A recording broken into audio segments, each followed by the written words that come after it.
Some people found it actually very refreshing that I hadn't gone to journalism school because they hadn't either. And so that they actually wanted that. And I sort of assumed early on that I would be not have as much to offer somebody who had either had a staff job or had a degree in journalism. But as it's turned out, many of those people may know how to really report a story well and do a great job in terms of content, but they don't know how to get the work. Like they're missing the sort of the business side of things. Hello, and welcome to Freelance Pod. My name's Suchandrika Chakrabarti, and I'll be your host. Freelance Pod is all about how the internet has revolutionised work. Each week, I'll speak to someone working in a creative field and ask them how their industry has moved from an analogue to a digital age, or how the internet has invented their job. If you like what we're talking about in the podcast, please do get involved on social. You can find Freelance Pod on Instagram as @freelancepod, on Twitter as @freelance_pod_. There's a Facebook group called Freelance Pod, and you can also sign up for the newsletter. The URL is in the show notes. Don't forget that the success of this podcast relies on you, the listeners. If you do enjoy it, please do rate, review and subscribe to the podcast on Apple Podcasts, also known as iTunes. This means that other listeners will find out that this podcast exists and they'll come and join us too.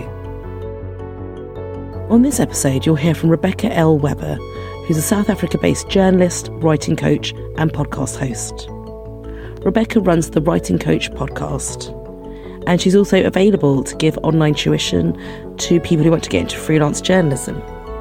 Rebecca herself started out in teaching before moving into journalism and then using her teaching experience to also become a writing trainer online. And she starts off this episode by talking about Instagram, which is where we met each other. And Instagram is really completely necessary for podcasts because it's a visuals-led platform. And if there's one thing that audio needs, it is visuals. And Rebecca also mentions how much she enjoys watching Instagram stories. And again, with audio, there's a whole dimension hidden from you. For instance, right now, I am literally standing in my wardrobe with my head between two of my dresses, a really classic navy long sleeve one on the right, and a red snakeskin print one on the left. And this is the best place in my flat to get a bit of soundproofing to record each episode's intro. And so going back to the Instagram stories bit, they always feel like looking behind the scenes, and it's another really nice way of giving visuals to a podcast. So I'll hand over to Rebecca. Here she is. Instagram is definitely my favorite, and I do tend to watch it more than I actually post. I really like the Instagram stories. I like watching people's stories, and I think it's the most fun thing on social media. But the graphic that I have, the cover art, actually comes from having sort of two different audiences, sort of working with clients who are, editors and clients who are writers. And my website for a very long time was hand coded. Initially it was hand coded. I did it myself in HTML. And then at some point I discovered WordPress but it's always been a very DIY website. The site initially was supposed just a very, very simple portfolio site, so that if I was contacting an editor who I'd never worked with, I could say, here's my clips. You can go there and see some samples of my work. And then many years later, I sort of added this blog on so that it could just sort of help the site out. And then I started really intentionally trying to use it as a place to provide resources and materials, videos and PDFs and all the stuff for writers. But this is all sort of piggybacked on top of the stuff for editors and clients. And I suppose also for sources, because I realized after a few years that oftentimes when I would ask somebody if I could interview them, they'd be going to my website to decide if they wanted to talk with me or not. But the website is totally not set up to handle all those different audiences. And I think that when you come on the front page, it's not exactly clear what's there or where you're supposed to go. So anyway, for the first time, I hired somebody to help me redo the website. And this was around the time that I was starting the podcast. And I said, by the way, could you also please make a graphic for the podcast that will make sense with the website? And this was basically the first draft that she gave. I said, this is fantastic. It's got this cute little pencil and it says Writing Coach Podcast. And I was just like, I love it. And let me use that. And so The website itself will be redone soon. It will be complete. It will be live soon, I guess I should say.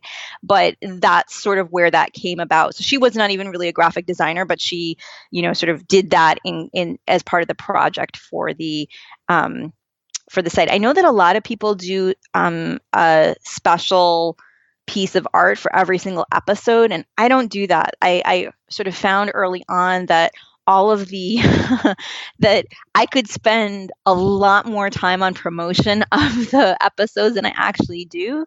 I was always sort of focusing on how long it took to conceive of and record and edit, and not so much writing the show notes and creating a new image and then telling everybody about it, writing a whole new newsletter episode about it and putting it on stories and Facebook and all that stuff. It is a lot of time. So I've just basically been sticking with the little yellow pencil every episode. I figure people can sort of start to notice that. And also it is a little bit, I think, distinctive, because if somebody searches for writing coach podcast on iTunes or wherever, I'm not the only writing coach. And so I sort of say, just look for the yellow pencil and they can find that and say, this is actually hers. This must be the one I'm looking for.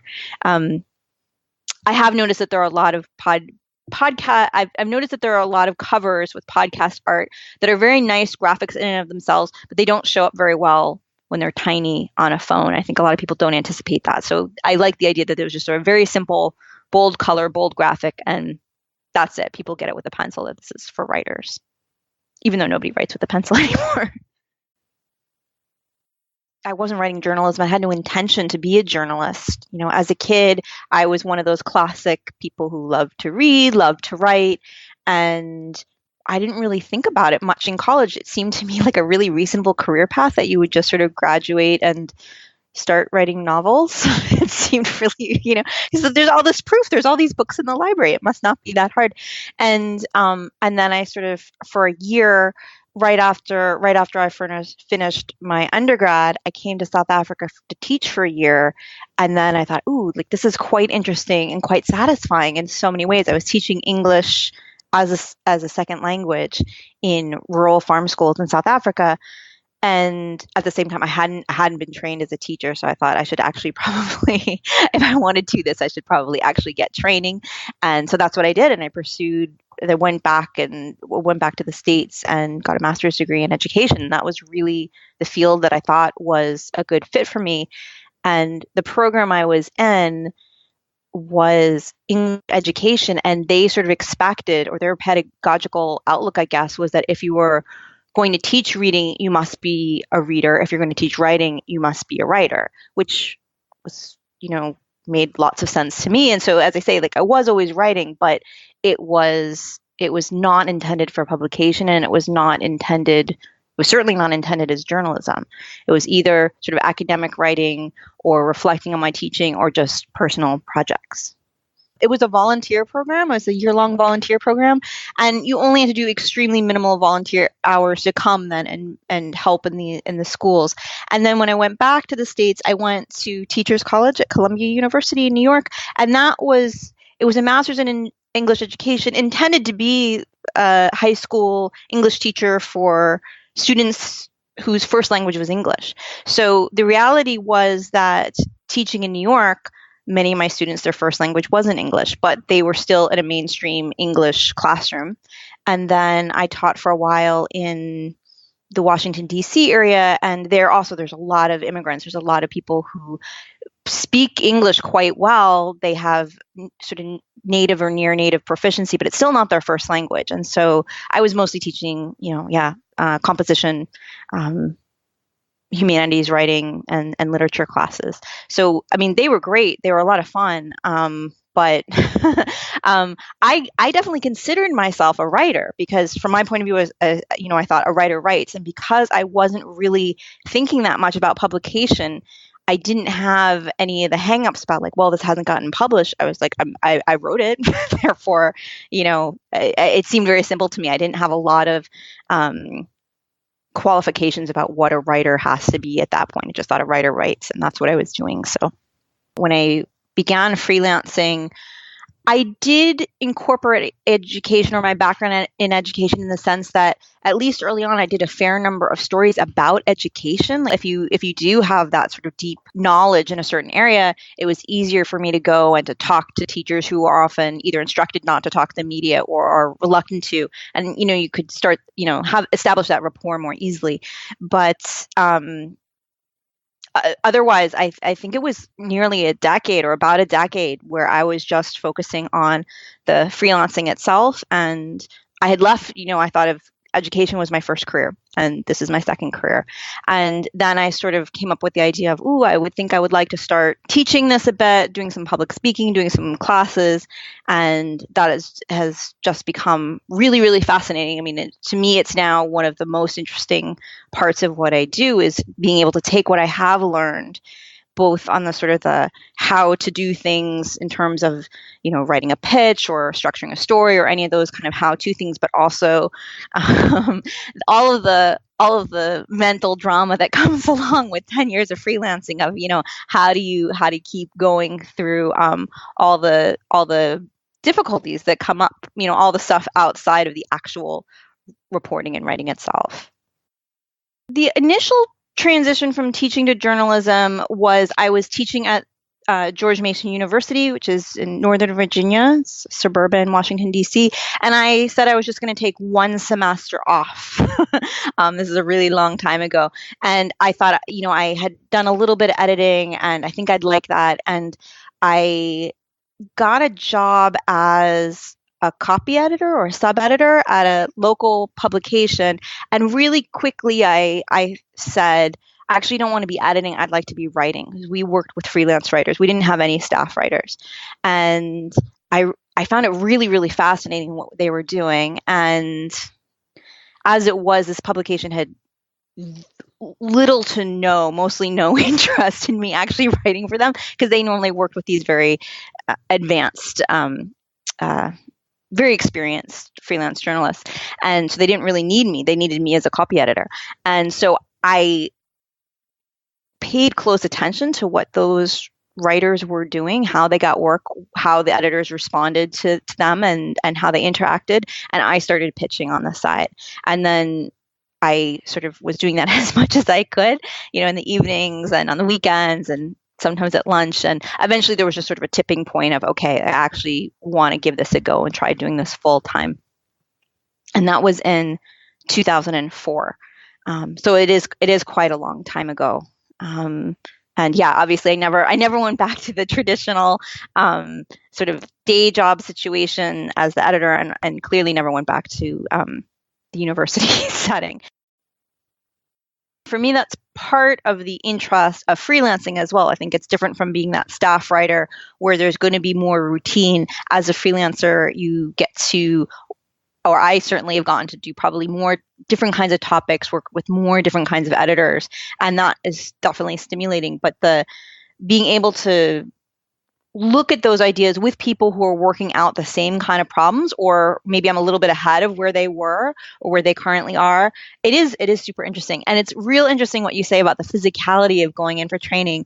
I'm living now in Cape Town in South Africa, and I do sometimes do these live I've done live classes. Sometimes I go in and do a live training for half a day, and it's a great reminder of how different it is to be there in the physical room with people. Whereas a lot of my training now is online with Zoom, and it's just these video calls, which are great and fun in their own right, but you have very different feedback from people through a computer screen than you do when you're sitting in a room and everyone is there physically present and really tuned in to figuring out solutions together. And that sort of that collective energy is really, really interesting and exciting. And yeah, I think that it actually also helps me to clarify sometimes for myself what I need to do next. Like, as I said, I often do work through a sort of concept in my journal, like here's what's going on, here's the problem, what are my options, how can I try and solve this? And then if I've done that several times around something similar, then I feel much more comfortable teaching it. But then once you start teaching it and you start applying it to other people's sort of similar situations, you come up with a new situation as well, a new solution all over again and sort of is refreshed. One of the things that I do online is I do this a small group workshop where they're looking at pitches and that they're getting ready to send out. And a lot of people think when they come in that they want the feedback from me, that I'm that I'm going to be able to give them that one insight that is going to, just editorially change the pitch. And obviously I give my thoughts, but I really see my role in that situation is to help them, everybody whose pitch is not getting workshopped at the moment, to identify what's there, what's working really well, and then what's not. Like, where are the gaps? And then when there are things that are missing or questions that are raised, how can we creatively, with sort of the hive mind, come up with solutions? And that in that way, they're teaching themselves or sort of actively figuring it out for themselves, as is so often the case. We can't come up with those solutions or even sometimes identify what the problems are in our own story because we're just too close to it. We know way too much. You've done all this pre-reporting and research, and now you're trying to just write 300 words about it. And so as I say, I see my role as trying to help them learn to help somebody else with their pitch, and then they've sort of set it up for themselves that they can now go and do that on their own. Because ultimately, I mean, it's great to be able to talk through a story idea with somebody. It's great to have feedback from a trusted reader, but you wind up making most of those decisions on your own at the end of the day. I do sort of shuffle this between sort of identifying as a trainer, as a teacher, as an educator, as a coach. They're all somewhat different, but particularly in the role of coach, I really see my role as of helping other people to develop that self-belief and to work on their confidence issues, and not necessarily to eliminate self-doubt, but to sort of recognize it for what it is and to be able to come around, to be able to keep working on that and to realize, yes, I've done something similar to this before. Here's how I did it before. And I have actually more tools than I remember. There's often that moment of panic. Oh my gosh, it seems like I've never ever written a story before. And if we sort of pause and say, yes, actually I have, here's the workflow I wrote for myself last time so that when I came to this moment of panic again, I'd sort of have a plan for myself about where to go. I think that's really important for people to develop, especially as freelancers, because you don't necessarily have that boss who's going to just, sort of be right there, somebody that you can turn to. I suppose not everybody has that kind of great boss and supportive boss in a staff situation, but often in a staff situation, you have somebody at least whose job in the description is to help you, is to sort of be your mentor. And then as freelancers, we often don't have that. You have to sort of be your own. You have to be your own coach. You have to be your own mentor to a large extent. I did do a lot of education initially, and I think that sort of morphed into sort of a broader umbrella of social justice. I did a lot of, I did almost everything that came my way initially, to be perfectly honest. I remember that I was doing some food stories, I was doing some shelter stories, writing about people's homes, and I early on got asked if I wanted to do some reporting about multicultural marketing. That became sort of an ongoing anchor client for a long time. So it was really kind of all over the place. I definitely saw myself as a generalist, and then over time sort of started to identify niches, areas that I was writing it about regularly and that I wanted to do more and more in. And those niches have sort of changed for me over time, but have sort of remained with social justice as well as the environment, which can fall under social justice depending. I've done a lot of stories about arts and architecture and travel. And, at this point in time, a lot of people, I've had numerous editors, particularly in the United States, perceive me as an Africa expert, which I would never call myself an Africa expert. I mean, I have lived in South Africa for a long time, but the sort of thing of like, oh, we have a story in Kenya or Zimbabwe, can you do it? And yeah, I can, but it's not it's just sort of very relational in terms of somebody's perception of what I have the ability to do. So I do still see myself really as a journalist, but who has some particular interest that I tend to write pieces about. had started making these small videos that were sometimes on my blog and sometimes for my students so I was editing those, so I had some very, very basic, okay, it takes me this long to edit out this many kind of thing. I had this very rudimentary understanding of how it worked. And I had no real intention of creating one. I wasn't thinking about one. And somebody who I like and trust, and then the writer literally said to me, "You should have a podcast." And I was like, "Don't be silly. Writers don't listen to podcasts." And then I heard myself say that, and I was like, well, I listen to podcasts. And, by the end of the day, I was like, yeah, I should have a podcast. And the concept for it was, I pretty much knew right away what it was that I wanted to do. I think I thought that the episodes would be longer than they are. I would say that's probably the main difference. But that as I sort of started them out, like I just already had a pretty clear idea of what a lot of the main things were that people wanted to hear about. Like, I'm dealing with overwhelm and confusion and prioritizing it. And so it's like, I'll do an episode about that, and I'll do an episode about that. And then I also sort of mix it up in terms of also inviting some guests on. I'm excited that you're going to come on as a guest as well, because I think it's, people do want to hear me, and there's that intimacy, and then they can hear me while they're doing whatever they're doing. But I also think it's sort of interesting and fun. It's certainly fun for me to be able to talk to other people who are doing really cool things that I want to know more about. That's almost always one of my drives when I'm pitching a story is I want to know more about this thing. And so on the podcast, it gives me that opportunity as well to bring in some guests that I think can offer something, a different perspective than I can about either a story that they're doing, a project that is of relevance and of interest to the people who are listening. I think one thing that's real interesting about the podcast is that most of us are doing them or listening to them when we're doing something else. I'm usually listening to them when I'm walking my dog or when I'm driving the car. A lot of people listen when they're commuting. And so as a result, I know sometimes I sort of stop paying attention, but it's really different than when I read something on my phone, which, like I say, I sort of scroll quickly and I'm waiting for that thing that's going to catch my attention. Whereas for the most part, when I'm listening to a podcast, they have my attention. I might be walking or driving, but I'm not skipping ahead to see if this is going to get interesting. Like, as long as it's good from the beginning, I stay for the whole thing, which is often not the case with written materials for so many people these days. I actually do write the podcast for the most part, not obviously the ones when I'm interviewing, but the ones that are me, for the most part, they're scripted. There's a little bit of ad lib and improv, but I just can't talk off the cuff. Otherwise, as you've seen, I sort of ramble.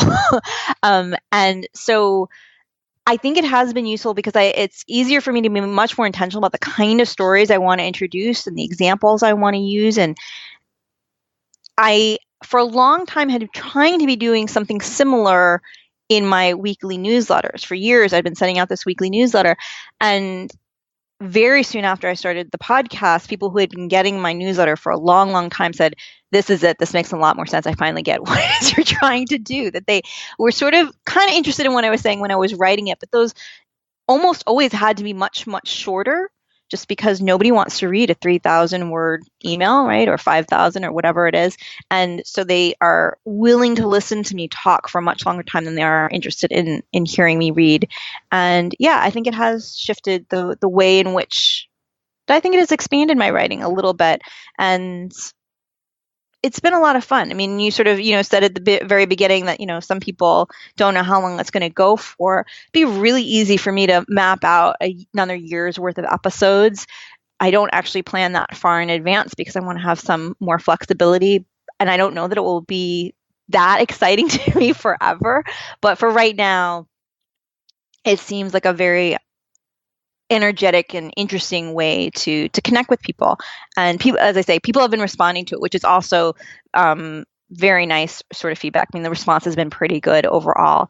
And so I don't know that I would be as motivated if nobody were saying that they liked it and nobody was saying it helped them or anything like that. The idea behind it is for it to help people sort of develop those tools so that they can move forward with their freelancing and their writing, and also engage me so that I can sort of be interested and get that feedback from people about what kind of questions they have and what's coming up. Because as you said, that it's important when things are changing so quickly and the industry is changing pretty rapidly. And so people's questions shift, like the details certainly shift about a lot of issues.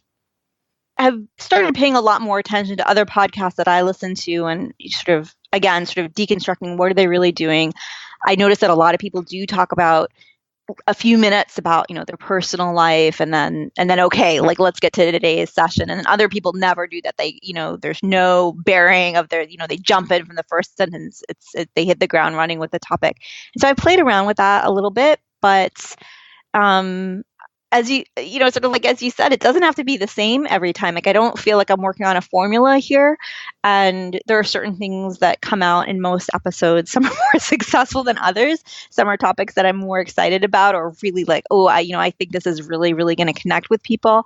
But I suppose that I've listened to enough podcasts and, sort of just seen enough TV and movies and stuff. It's interesting sort of how TV shows always used to be sort of a set number of minutes, and now there's a lot more variability. They have more freedom, and it makes more sense. Like, why does it have to be exactly whatever it was, 22 or 24 minutes? If it's about a half an hour, that's fine.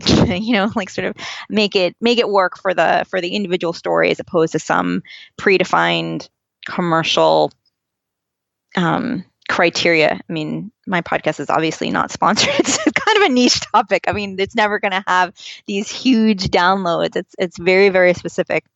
But I think that it's offering something for people. I think that for my audience, I don't think there's anybody else doing quite the same thing.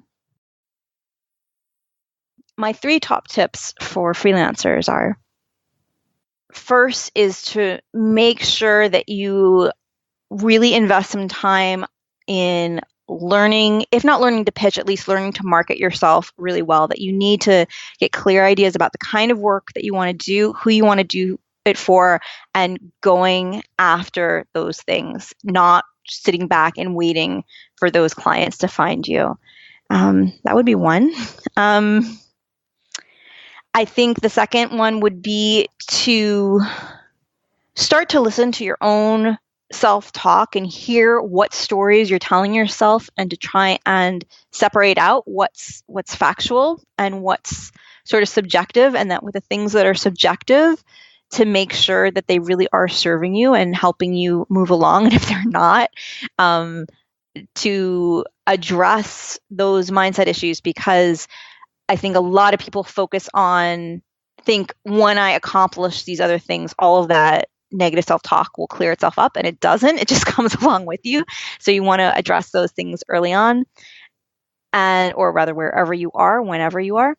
And I would also say that you don't have to make that distinction between doing work that you love, that is really passion-fueled and has a lot of meaning for you, and doing work that pays the bills, that there is an overlap. And I think that for most people, you may have some work that's one or the other, but the more that you can find work that really does both, I think that this will fuel longevity in your career and provide more sustainability, both just sort of psychologically as well as financially.